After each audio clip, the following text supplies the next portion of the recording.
qui fait le ménage, qui n'est qu'une femme, et de plus une femme immigrée. Même si il est innocent, elle n'aura jamais la possibilité d'être présumée innocente, car déjà, pour certaines et certains, elle est présumée coupable.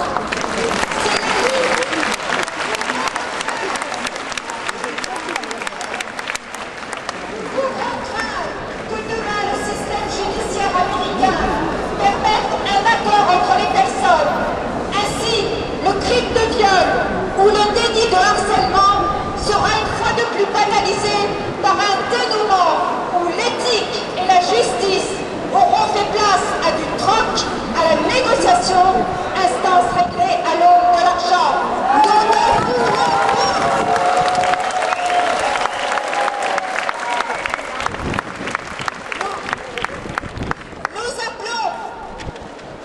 Une organisation de collecte pour notre amie américaine.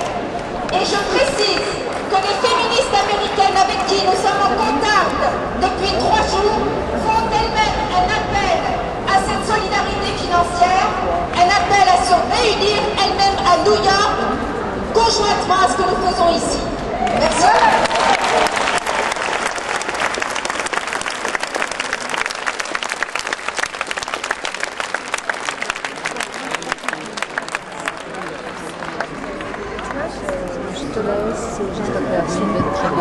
Je passe la parole à Olivia Calcan de Parole de Femme.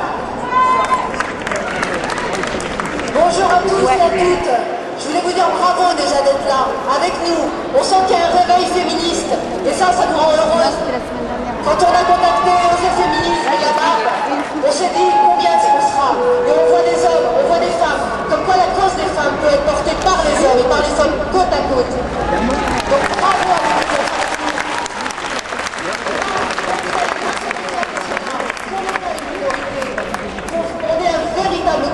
On a une force et qu'il faut que même dans les politiques arrivent à compter avec nous.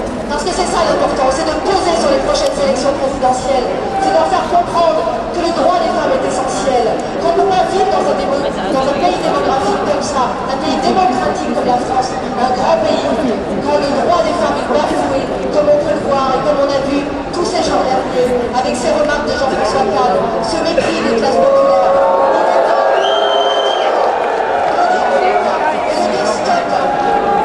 Stop au sexisme et au misogyne et de nous unir tous ensemble pour que la cause des femmes soit la grande cause nationale. Merci.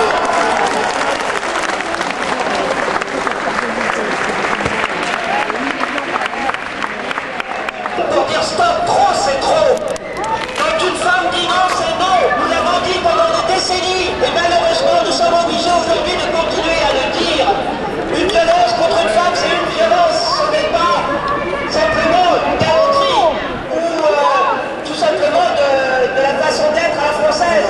C'est inadmissible. Il y en a marre que notre pays continue à sous-estimer les violences faites aux femmes, que ce soit les violences ou que ce soit les agressions sexuelles. Et c'est vrai que ce qui s'est passé dans les sexuelles dans les médias et chez une fraction des politiques, elle engueule les gens qui sont venus. Et en plus, c'est nous, genre, quelle image vous donnez du féminisme?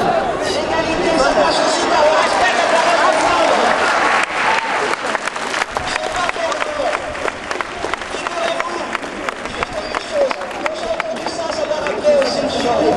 Rappelez-vous de ce député LP qui avait assassiné son ex-compagne et qui s'est suicidé après.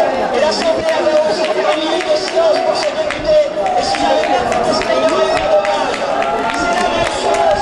C'est pas parce qu'on est député en prison qu'on a plus de droits que les autres. Nous ne savons pas pour l'instant ce qui s'est passé. Dans tous les cas, nous devons respecter aussi la parole de la femme qui dit qu'elle a été agressée. Et je terminerai sur une chose. J'ai reçu à l'Assemblée un appel à